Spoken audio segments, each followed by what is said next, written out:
যখন তুমি নিজের রক্তের মানুষের দ্বারা কষ্ট পাবে, তখন তুমি একবার নবী ইউসুফ আলাইহিস সালামের কথা মনে করো। তিনি কিভাবে নিজের ভাইয়ের দ্বারা প্রতারিত হয়েছিল। যখন তোমার বাবা মা না বুঝে তোমার বিরুদ্ধাচরণ করে, তখন নবী ইব্রাহিম আলাইহিস সালামের কথা মনে করো। তার বাবা তাকে আগুনে নিক্ষেপ করায় ভূমিকা রেখেছিল।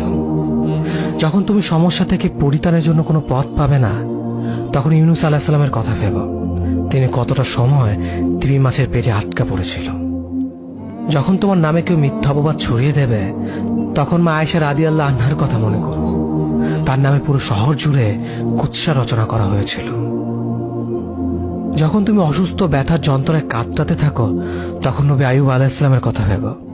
তিনি ভয়ঙ্কর এক ভাইরাসজনিত রোগে আক্রান্ত হয়ে তোমার থেকে বেশি কষ্ট পেয়েছিল। যখন তুমি দিনের কোনো বিধান নীতিতে যুক্তি খুঁজে পাও না, তখন নবী নূহ আলাইহিস সালামের কথা ভেবো। তিনি কোনো প্রশ্ন ছাড়াই মরুভূমিতে নৌকা তৈরি করেছিল।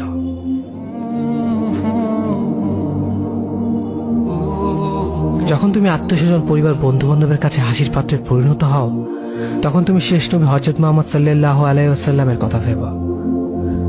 রাসূল সাল্লাল্লাহু আলাইহি ওয়াসাল্লাম বলেছিলেন, সবচেয়ে বড় পরীক্ষা দিয়ে সব থেকে বড় পুরস্কার আসে। যখন আল্লাহ কাউকে ভালোবাসেন, তখন তাকে পরীক্ষা করেন, এবং যে এই পরীক্ষাগুলো মেনে নেয়, সে আল্লাহর সন্তুষ্টি অর্জন করে। আর যে অভিযোগ করে, সে তার ক্রোধের পাত্র হয়।